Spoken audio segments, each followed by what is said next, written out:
देखो, पैथोजेनेसिस समझने के लिए बहुत इजी तरीका है। आप एक ऐसा कज़न इमेजिन करो जो आपके घर आया और आपको बिल्कुल पसंद नहीं है।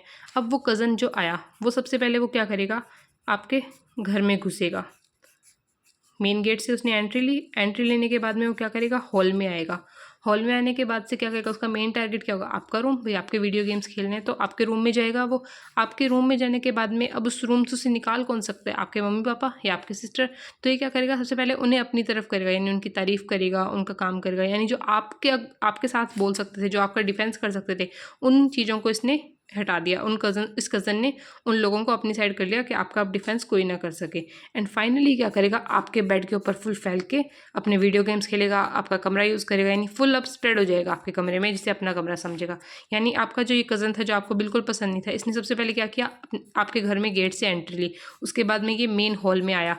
मेन हॉल में आने के बाद में इसने क्या किया, आपके रूम में गया और आपके रूम में जो जो चीज़ें जो लोग इसको निकाल सकते थे उन्हें अपनी साइड में किया, यानी आपके डिफेंस को इसने वीक किया।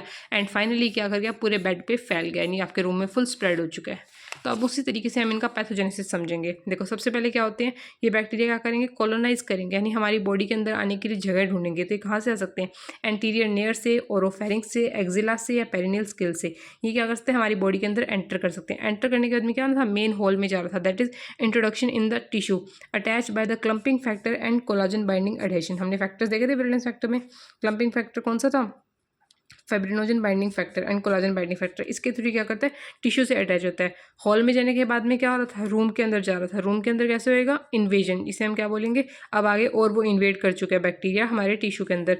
तो ये किसके थ्रू होता है, जो अभी हमने एंजाइम्स देखी उन्हीं के थ्रू इन्वेजन होता है, सीरिन, protease, hyaluronidase, thermonuclease, lipase. Room में जाने के बाद वो क्या कर था, आपका जो डिफेंस था उसे वीक कर रहा था, that is evasion of the host defence mechanism. Mummy papa को अपनी तरफ कर लिया ना, तो वैसे तरह से बैक्टीरिया भी क्या करता है, जो आपके बॉडी का होस्ट डिफेंस मैकेनिज्म है उसे वीक करता है। वो कैसे वीक करेगा, देखो उसमें 3 तरीके आते हैं, microcapsule and protein A inhibit the leukocyte migration and intracellular survival. देखो इसमें क्या होता है, तो इसमें सबसे पहले क्या कर सकते हैं, एंटीफेगोसाइटिक एक्टिविटी। हमने कहा था ना कि माइक्रोकैप्सूल एंड प्रोटीन एंटीफेगोसाइटिक एक्टिविटी शो करते हैं, तो ये उसको स्टिमुलेट करेगा कि एंटीफेगोसाइटिक एक्टिविटी अपनी निकालेगा। सेकेंडली क्या करता है, ल्यूकोसाइट के माइग्रेशन को इनिबिट करता है कि ताकि वहाँ पे ल्यूकोसाइट ना आ सके। एंड थर्ड क्या करेगा, इंट्रासेलुलरली सर्वाइव कर जाएगा इनसाइड द एंडोथेलियल सेल। तो इस तरह से क्या कर चुका है, आपके रूम में इसने डेरा जमा लिया आपके डिफेंस को वीक करके। एंड फाइनली बेड पे फुल सर के सो गया था आराम से, दैट इज स्प्रेड हो चुका है आपके रूम में। तो इसे हम क्या बोलेंगे, मेटास्टेटिक स्प्रेड, जो किसके थ्रू हो जाएगा, बाय हेमाटोजीनस स्प्रेड, ब्लड के थ्रू पूरी बॉडी में स्प्रेड हो जाता है। क्लिनिकल मैनिफेस्टेशन क्या होते हैं वो आपने टेबल देखा ही होगा अपूर्वा शास्त्री के अंदर।